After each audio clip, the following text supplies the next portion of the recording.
তো নমস্কার বন্ধুরা, আজকের রেসিপিতে আছে পাস্তা বানাবার জন্য এখানে একটা ডেকচিতে গরম জল বসিয়ে দিয়েছি। দিয়ে দিলাম একটু সাদা তেল, আর দিয়ে দেবো একটু নুনটা একটু বেশি করেই দিলাম, যাতে পাস্তাতে খুব ভালোভাবে নুনটা যায়। নাকি জলটা তো ফেলে দেওয়া হবে। আর এখানে দিয়ে দিচ্ছি আমি লম্বা সাইজের এই সাইজ, আপনারা যে কোনো সাইজের পাস্তা ব্যবহার করতে পারেন।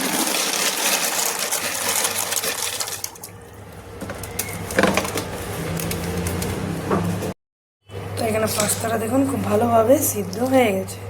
একটা জালিদার প্লেটে ঢেলে নেবো, ঠান্ডা জল ঢেলে দেবো। তো এখানে ঠান্ডা জল ঢেলে দিয়েছি, এবার বানাবো।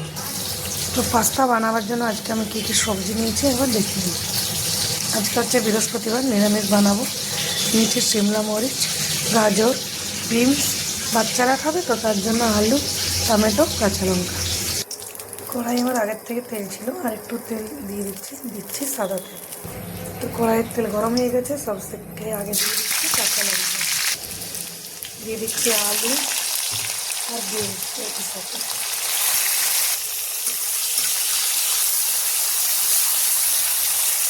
এইখানে হাতের মধ্যে একটু রিফাইন তেল দিয়েছি, পাস্তাগুলোতে লাগিয়ে নিচ্ছি, এই জন্য যে পাস্তাগুলো এক দুসরের সাথে চিপকাবে না।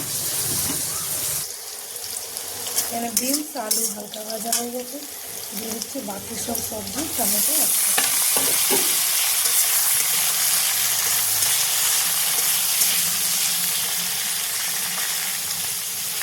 সবজির মধ্যে দিয়ে দিচ্ছি নুনটা আমি এখানে পরিমাণ দিলাম।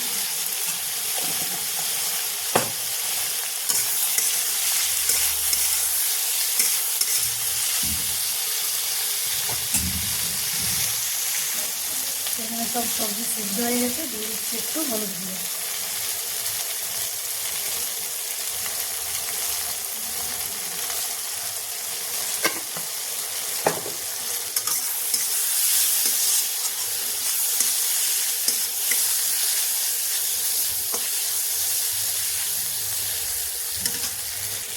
দিয়ে দিচ্ছি একটু সয়া সস,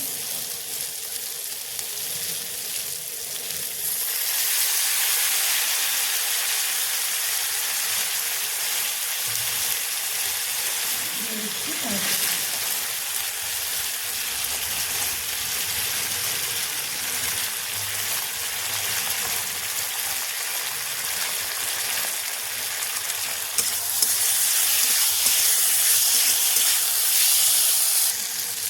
দিয়ে দেবো, এরপরে পাস্তা দিয়ে সিদ্ধ করে দেবো।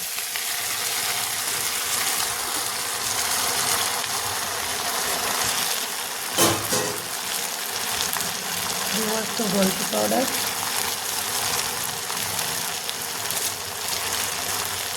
চাট মশলা,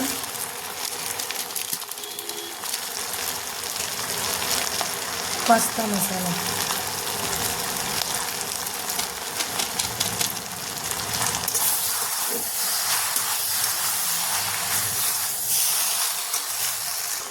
একটু দিয়ে দেবো লেবুর শর্করা। এটা দিলে একদম ঝাল টক মিষ্টি সব রকমের টেস্ট এসে যাবে। এইভাবে একবার নিরামিষ পাস্তা বানিয়ে খেয়ে দেখবেন।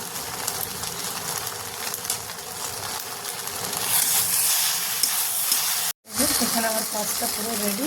এখন গরম গরম পাস্তা খাওয়া শুরু করুন। পাস্তার রেসিপি কেমন লাগলো নিশ্চয়ই জানাবেন। ভালো থাকবেন, সুস্থ থাকবেন, বাই বাই।